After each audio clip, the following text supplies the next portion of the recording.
Get daily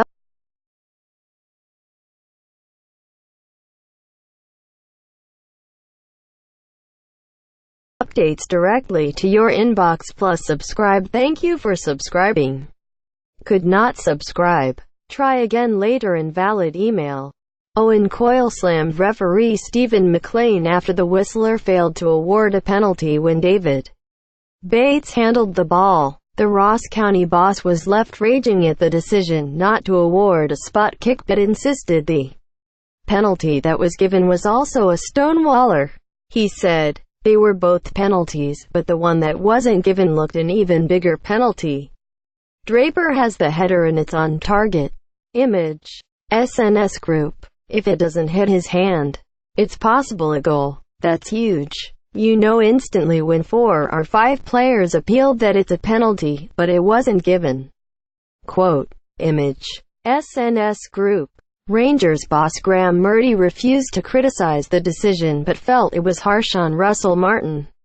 He said, "I've seen them given. I'm not sure how far out of the way he is supposed to get, but I don't know how the ref can give it from where he is if he hasn't seen it." They had one claim earlier with David Bates, but these are the breaks in football.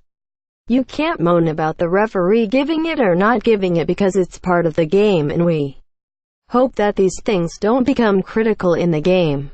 If we had done our business a little better, a little more clean, a little more clinical in the first half, then these things wouldn't matter because we would have been out of sight. But I'm pleased for the players because they showed a resiliency today. Quote. Image.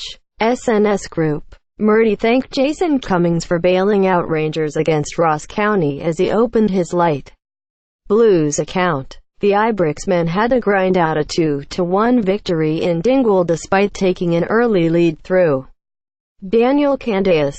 Gers dominated Owen Coyle's men during a slick first-half display but dropped off after the break. But just as County were starting to grow in confidence, Murdy threw on lone recruit Cummings for Alfredo Morelos and was repaid as the 22-year-old struck his first goal since moving north from Nottingham Forest. Former Liverpool frontman David Nagog pulled one back for the Staggies in stoppage time, but Murdy's men clung on for the points that take them back into second spot. "I told Jason before he went on to go and get me a goal because we had just started to come under a bit of pressure," said Murdy. He had a little bit of moan at Daniel Candeas for not laying him the ball before the goal. Image. PA Wire. And he goes and finishes like that. You know what you're going to get from him.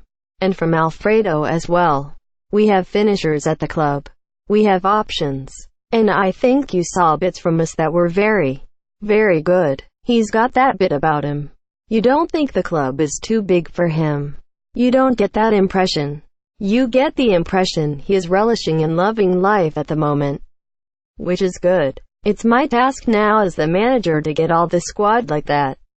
Quote. Cummings' winner sparked a mini-pitch invasion as dozens of Gers fans spilled onto the pitch to join the strikers' celebrations. The incident could yet land the Ibrox side in trouble, but Murdy can understand the jubilant reaction. He said, "Our support is phenomenal. They get excited. They want to celebrate with their heroes, and Jason was the hero for them today. Obviously the players' safety has to come first." Quote. Image.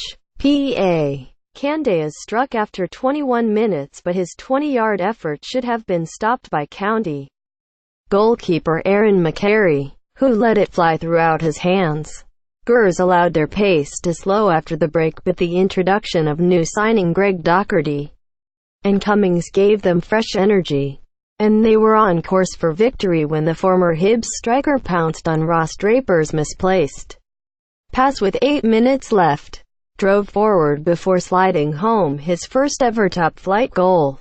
Nagog was given his chance in stoppage time after Martin's handball, but it proved to only be a consolation.